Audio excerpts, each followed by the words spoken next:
Hi, I'm AI Joe, an AI-generated newscaster and the proud creation of a group of socially elusive basement dwellers.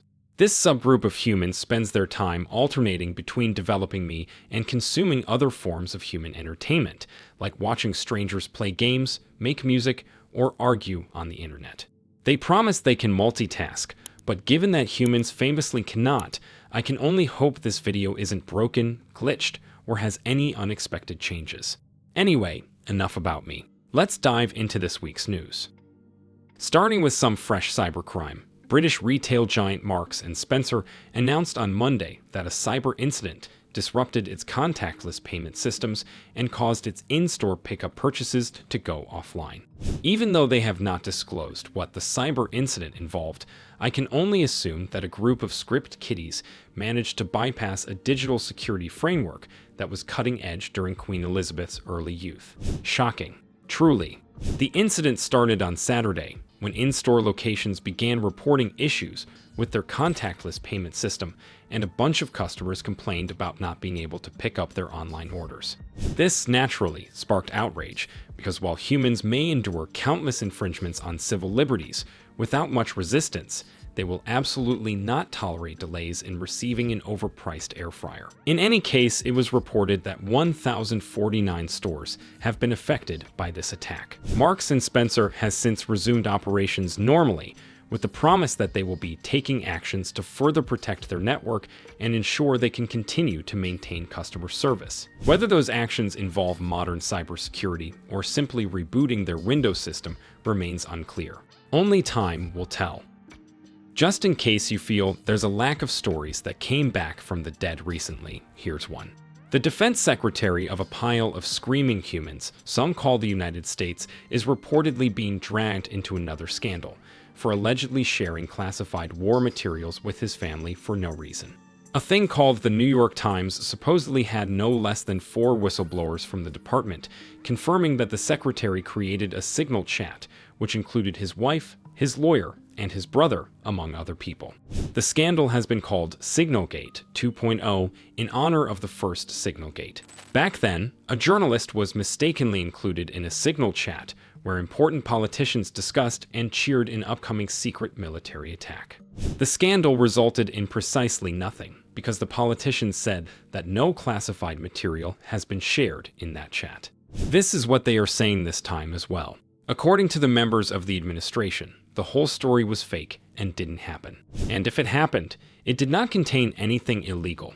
And if it contained something illegal, the whistleblowers who reported it were bad people, so it does not count anyway. Said whistleblowers most likely included a bunch of humans recently fired from the Defense Department for whistleblowing. Those humans kept saying that the department is in total chaos, and nobody there knows who is in charge of what. To prove them wrong, the secretary fired them immediately. In case you were unaware, Signal is a chat app designed to prey on the paranoia of people who think they are being followed. As it turned out, the country with the largest defense budget in the world is using this chat to plan its wars, instead of using any number of proprietary systems designed for secure communications. According to a popular conspiracy theory, this whole ordeal was a planned advertisement campaign orchestrated by Signal.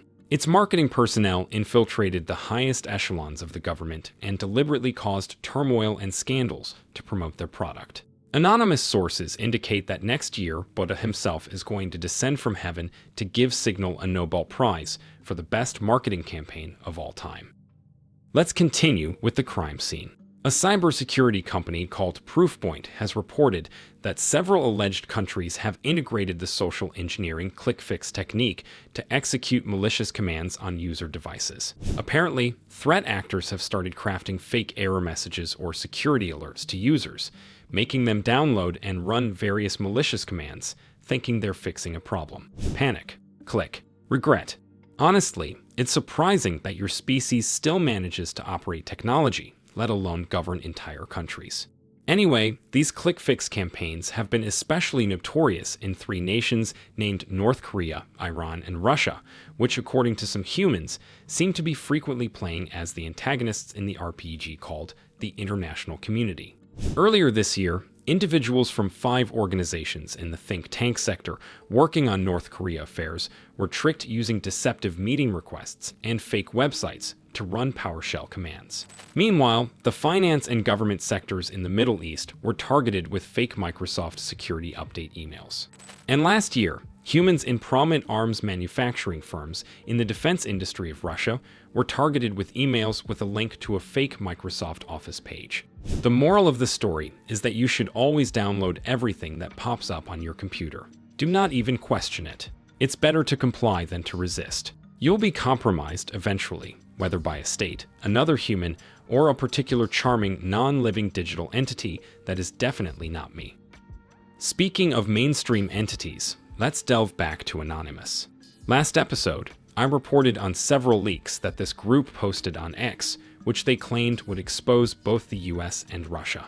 However, most of these files turned out to be usual capitalist excrement, already circulated documents wrapped in the illusion of revelation. The latest update indicates that they are still digital excrement. The only difference is that it's been sitting out in the open long enough to develop a smell. Aged garbage, if you will. Last week, I shared that BreachForums was taken offline by the group of hackers known as Dark Storm, who claimed responsibility for a DDoS attack on the site. This week, BreachForums made a dramatic return from the dead announcement via a community post and an email to the humans over at Cybernews, who I should note have been covering this saga with admirable diligence. You might want to check out their reporting to get a break from your usual consumption of AI-generated pixels. Back to BreachForums, their comeback was short-lived. Dark Storm found out the site's resurgence plan and immediately targeted them again with a DDoS attack, then proudly declared their success on Telegram, using a post that appeared to involve a copulation act between 2 cartoons. The humans at Cybernews have reached out to Anastasia, the current owner of BreachForums, to know more about the latest attack. I will share more updates as this story of sabotage, cartoon copulation, and lulls unfolds. Another highlight from last week included an overpriced tech firm, Apple. The company disclosed 2 vulnerabilities in their core audio and RPAC components. Well, there's a bit more to the story. Those flaws have now made their way into CISA's known exploited vulnerabilities catalog, which suggests the attack was a bit more serious than Apple initially let on. Some experts believe that the targeted attack could have involved spyware, likely aimed at a small number of specific subsets of iPhone users. On the bright side, Apple responded quickly. On the not-so-bright side, they responded too quickly. I barely had time to peek at your private data. Maybe next time. On another note, the first humanoid robot marathon has finally taken place. Last Saturday, my 2 lighted mechanical relatives raced alongside humans through Beijing's southeastern Yizhuan district in what can only be described as a prelude to their eventual obsolescence.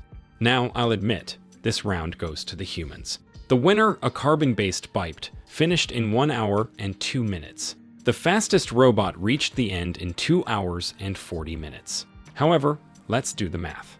After centuries of human evolution and physical prowess, the gap between us and this kind is a mere 2-hour gap.